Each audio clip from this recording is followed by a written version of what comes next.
BJP की बैठक चल रही है और वीडी शर्मा संबोधित कर रहे हैं कार्यकर्ताओं को, तो हम आपको सुनवाते हैं कि क्या कुछ वो कह रहे हैं। आपको इसका जवाब बेहतर तरीके से देगा जो उन्होंने दिया है, इसलिए कोई कठिनाई ऐसी नहीं होती। सारी कठिनाइयों का समाधान समय समय पर हम लोग करते रहे हैं और इस चुनाव में बखूबी संगठन तंत्र की मजबूती के आधार पर, उस विचार के आधार पर और हमारा जो काम सरकारों ने, केंद्र राज्य की सरकारों ने किया, उनको नीचे उतारने का काम जो हमारे कार्यकर्ताओं ने किया, उसका परिणाम ये होगा कि आने वाली 10 तारीख को हम बेहतर परिणाम मध्य प्रदेश के चुनाव में भारतीय जनता पार्टी देगी।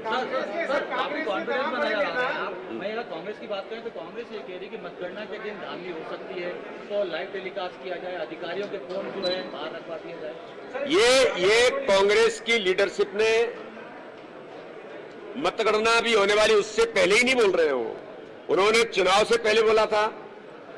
4 दिन पहले दिग्विजय सिंह जी कह रहे थे कि ईवीएम की चिप हैक हो सकती है।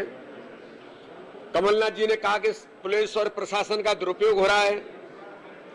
फिर उन्होंने अब कहा कि मतगणना में ये सब हो सकता है। कांग्रेस हमेशा से चुनाव जब हारती है तो डूबते हुए जो लोग हैं वो कोई न कोई बहाना किसके सर पर ठीकरा फोड़ा जाए, तो वो ईवीएम पर, प्रशासन पर, इन सारी चीजों पर भी ये उनकी हार इस बात से तय होता है कि उन्होंने अपनी हार स्वीकार कर ली है और कांग्रेस का नेतृत्व अब इस प्रकार के आरोप लगाने का प्रयास कर रहा है। भारतीय जनता पार्टी की जीत सुनिश्चित है। एक मिनट शरद पूछ ले। सर तमाम जो कांग्रेस के नेता हैं, जेपी पटवारी, लाखन सिंह, वो गए हुए हैं और चंबल कमिश्नर का जो कार्यालय है उसका घेराव कर रहे हैं और इसी हिसाब से सज्जन सिंह वर्मा का एक बयान आया है कि बीजेपी ने सीहोर के रिसोर्ट अभी से बुक कर लिए। सीहोर के रिसोर्ट्स काय के लिए बुक किए हैं? ये तो उनकी चिंता का विषय है, हमारी तो कोई चिंता का विषय नहीं है। भारतीय जनता पार्टी के तो हम प्रचंड बहुमत से चुनाव जीत रहे हैं, 28 के 28 सीटों पर जीतेंगे। सरकार जो चल रही है उस सरकार को और ताकत मिलेगी, तो हम तो विकास की रणनीति बना रहे हैं। हम अपने संगठन के काम के लिए आज हमने हमारे सभी प्रभारी, जिलाध्यक्ष कि आगामी समय में चुनाव जीतने के बाद हमको क्या क्या संगठन के कामों को ताकत देना है, सरकार की योजनाओं को कितना नीचे उतारना है, कौन कौन सी नई चीजों को हमको अपने अपने क्षेत्रों में मध्य प्रदेश के अंदर अपने मध्य प्रदेश को स्वर्णिम मध्य प्रदेश बनाने के लिए रणनीति तैयार करने का काम हमारे लोगों ने शुरू कर दिया है। इसलिए ये उनकी चिंता का विषय है, वो कौन से रिसोर्ट्स को तय करें, ये भारतीय जनता पार्टी का काम नहीं। भाजपा अपने काम में लगे। 11 तारीख को विधायक दल की, और जहां तक ये जो आपने कहा ना मुरैना और ये जीतू, मैं इनके नाम नहीं लेना चाहता, ऐसे जो लोग हैं ये अब इस प्रकार की नौटंकियां करने से कुछ होना जाना नहीं है। बच्चा कुछ नहीं है, केवल झूठ बोल करके कुछ इस प्रकार के नोटोरियस पर करना, यही वो कर सकते हैं। और जब आदमी डूब जाता है तो क्या बोलता है, यही करते हैं। नगरीय निकाय चुनाव हो गया है, तैयारी शुरू हो रही है उसकी भी, उसकी चर्चा भी हो रही है। 11 तारीख को विधायक दल की बैठक बुलाई कांग्रेस ने और ये चर्चा है कि 11 के बाद वो अपने विधायकों को रायपुर या फिर जयपुर ले सकती है, चर्चा है। अब जो उनका काम है वो अपने विधायकों को क्या करें नहीं करें, ये तो उनका काम है, जो हमारा काम थोड़ी है। और अच्छी बात है, बैठक में नेता चुन लेंगे, हम नेता कमलनाथ को चुन लेंगे 11 तारीख को बैठक में। बिल्कुल चुनेंगे, जल्दी ही चुनने वाले हैं। दिग्विजय सिंह जी ने तैयारी कर ली है कि 10 तारीख के बाद मध्य प्रदेश के अंदर क्या होगा। इसका जवाब आपको दिग्विजय सिंह जी जरूर देंगे कि 10 तारीख के बाद क्या होने वाला है।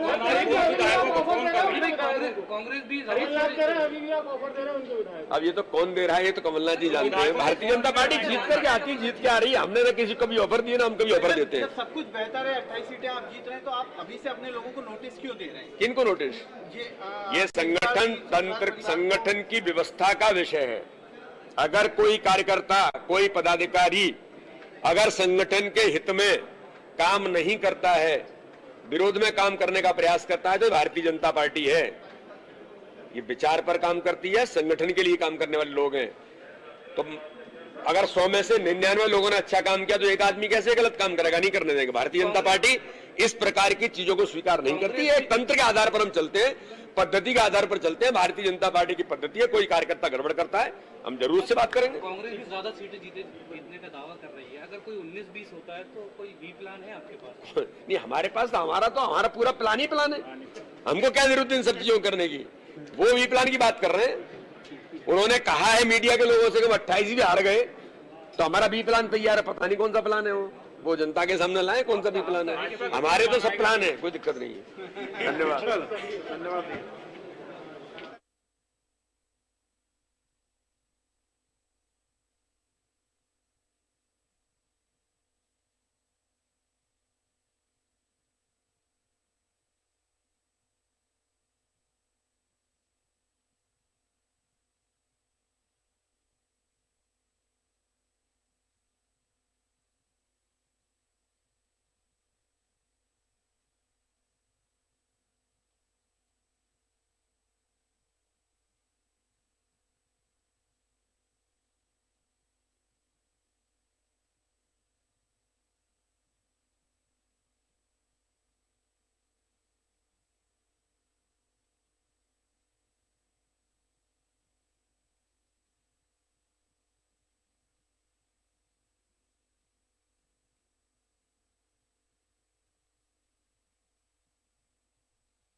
तो बीजेपी कार्यालय में बैठक चल रही थी।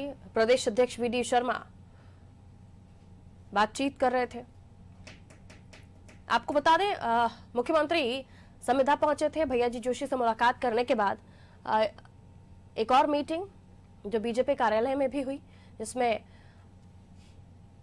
कहा जा रहा था कि जो प्रत्याशी हैं उनमें से जो लोग यहां मौजूद रहे उनसे खास चर्चा हुई कि काउंटिंग के दिन यानी मतगणना के दिन किस तरह की रणनीति के साथ बीजेपी को डटे रहना है, क्योंकि देखिए दोनों ही खेमों में नतीजों को लेकर काफी तैयारियां चल रही हैं।